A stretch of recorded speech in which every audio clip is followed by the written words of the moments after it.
Hola a todos, sean bienvenidos a un nuevo video de Dumet. En esta ocasión vamos a hablar sobre la semiología cardíaca.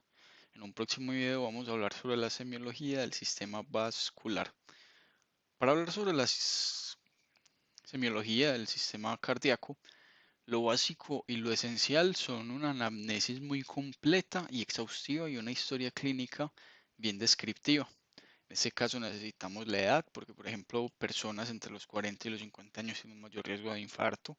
El sexo, porque las mujeres tienen cierta protección ante los infartos por los niveles de estrógeno. Sin embargo, al momento de la menopausia, esta probabilidad entre hombres y mujeres se va a igualar. La raza, porque las personas de raza negra tienen mayor probabilidad de sufrir de hipertensión arterial. La ocupación, por temas de la actividad física, los niveles de estrés, la procedencia y la residencia, para ver a qué condiciones están acostumbrados los pacientes que estamos evaluando. Los motivos de consulta más frecuentes relacionados con el sistema cardiovascular, cardíaco en este caso, son la disnea, el dolor en el pecho, la angina, palpitaciones, síncope, cianosis y edema. Entonces hay un término que hay que definir, que es la claudicación.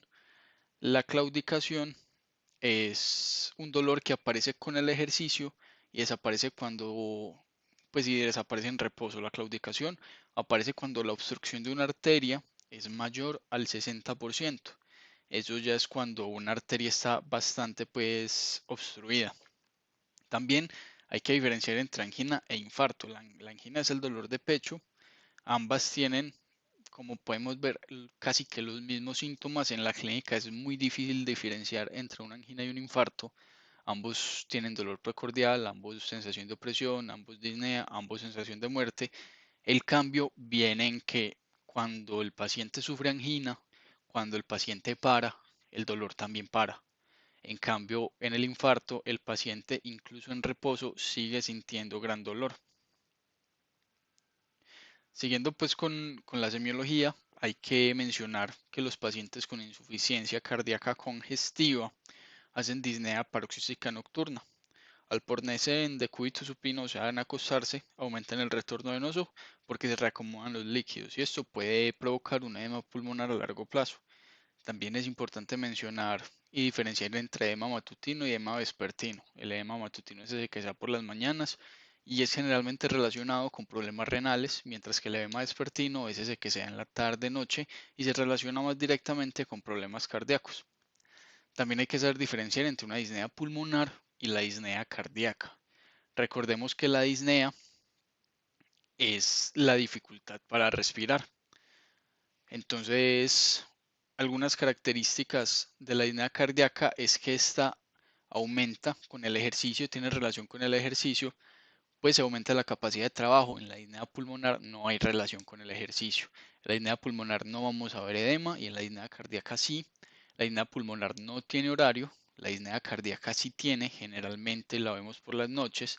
En la disnea pulmonar la cianosis que vemos es central y en la disnea cardíaca la cianosis que vemos es distal. Vemos ingurgitación yugular y también vemos un signo muy característico en las uñas de los pacientes.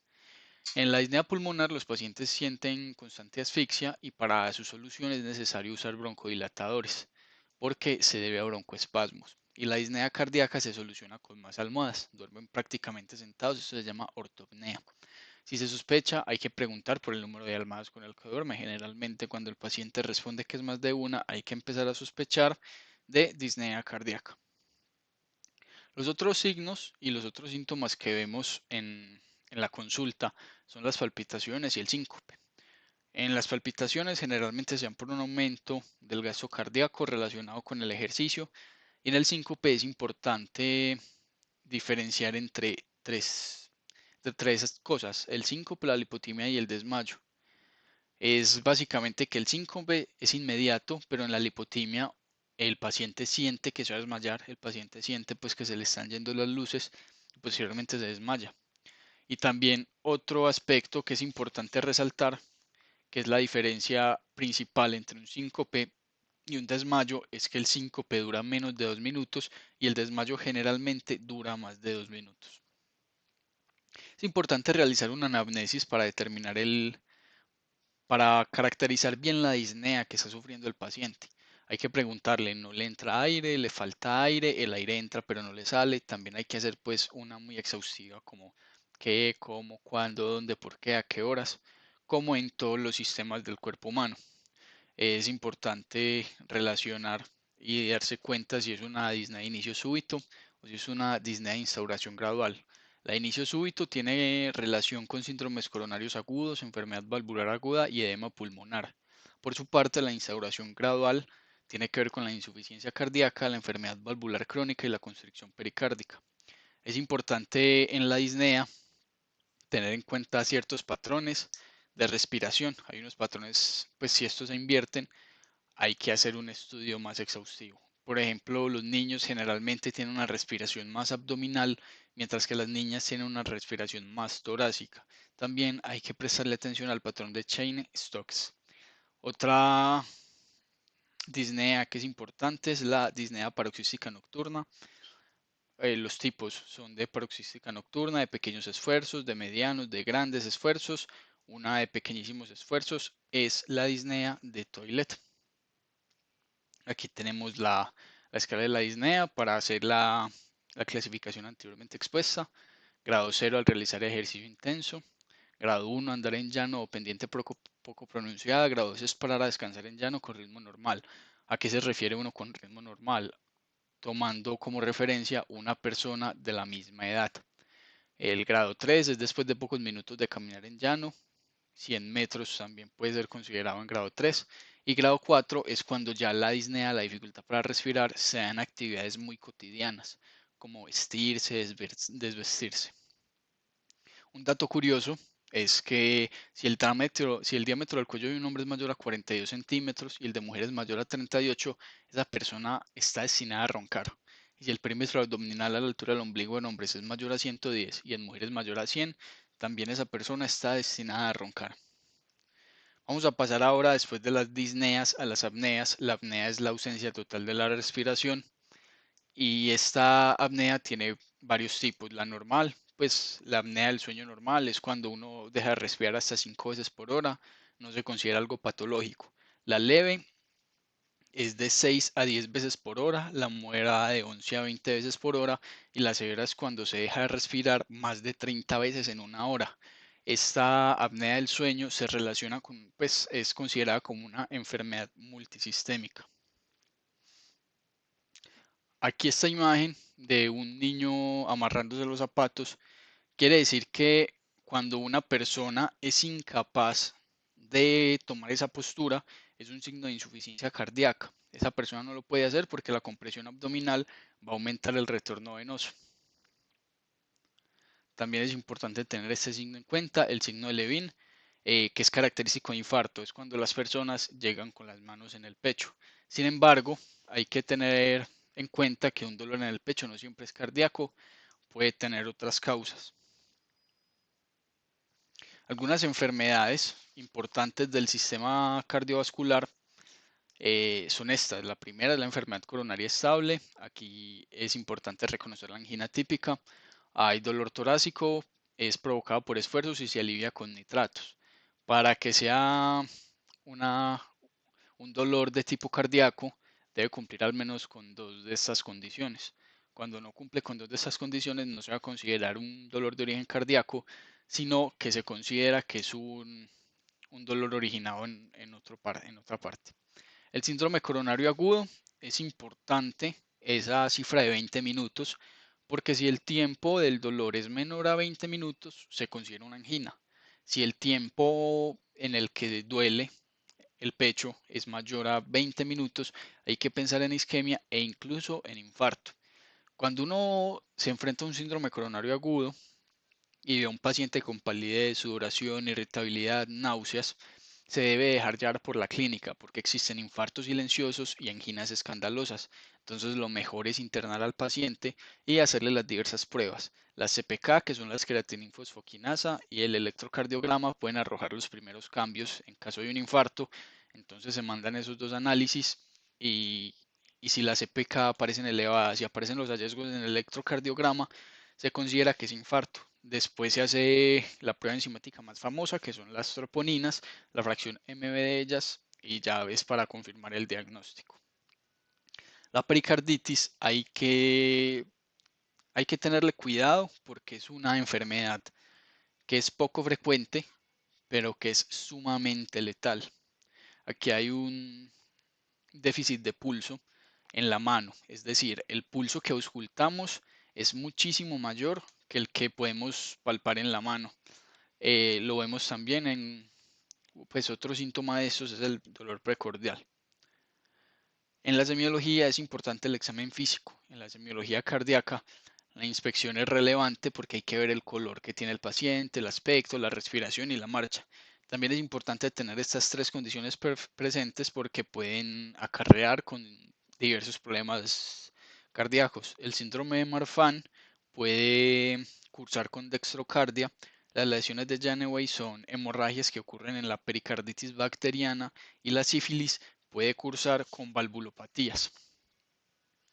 Otro ítem muy importante en la semiología cardíaca es la auscultación. Aquí vemos los diversos focos de auscultación. En amarillo el pulmonar, ese pulmonar es en el segundo espacio intercostal izquierdo. En rojo vemos el foco aórtico, que es en el segundo espacio intercostal derecho.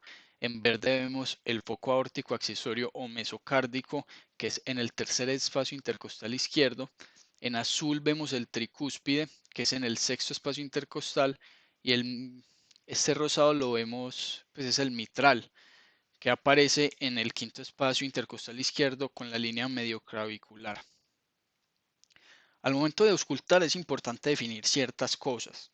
El primer ruido, el segundo ruido, hay que describir el ritmo que tiene, si es rítmico o no es rítmico, si hay sobreagregados como soplos, que es una turbulencia generalmente por valvulopatías, roce, que es como suena el roce de dos láminas de cuero, que generalmente es por pericarditis.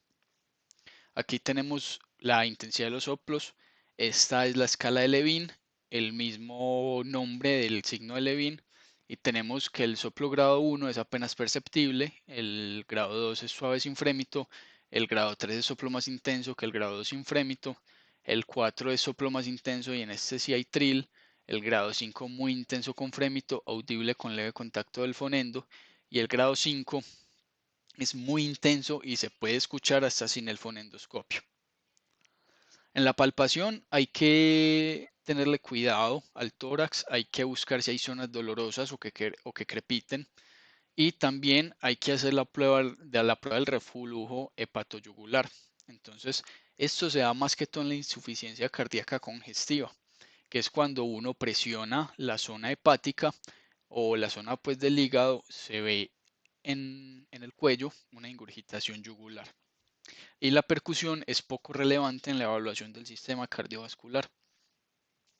Hay diferentes maniobras para una mejor auscultación y un mejor examen físico del sistema cardiovascular y para esto es importante que el paciente esté sin camisa. Es recomendable sembrar un ambiente de confianza, un ambiente de tranquilidad en el que el paciente se sienta seguro y tranquilo y también sería importante calentar un poco la campana del fonendoscopio porque sabemos que es muy fría y tal vez puede incomodar algo al paciente. La maniobra que vemos aquí es conocida como la maniobra de Harvey. Vemos que el paciente se tira hacia adelante y se logra escuchar mejor la base del corazón, específicamente las válvulas aórtica y pulmonar. Al lado derecho tenemos la maniobra de Pachón. En esta maniobra uno le pide al paciente que se acueste de cúbito lateral izquierdo, o sea, recostado sobre el lado izquierdo de su cuerpo, y esto es para magnificar los ruidos del corazón izquierdo. En la maniobra de Rivelo Carballo, al paciente se le pide que inspire y durante su inspiración se hace la auscultación, magnifica los ruidos del corazón derecho. En la maniobra de Valsava, se le pide al paciente que cierre la glotis y puje. Así se logran diferenciar los ruidos del corazón derecho y del corazón izquierdo. En la maniobra de Azulay vemos que se le pide al paciente que se acueste, que levante los brazos y los pies y esto es para pacientes debilitados, pues esta postura mejora el retorno venoso y magnifica los ruidos del corazón izquierdo. Y en la variante de Acrupi, esta no es la imagen como tal, pero es difícil encontrar una imagen de la variante de Acrupi. Se le pide al paciente que se ponga en cuclillas y haga fuerza en sus puños, no necesariamente con una pesa rusa como vemos aquí, sino que simplemente haga presión en sus puños. Esto lo que va a hacer es aumentar el retorno venoso y va a magnificar los sonidos del corazón izquierdo. Esto fue la información que traíamos sobre semiología cardíaca. Nos vemos en un próximo video.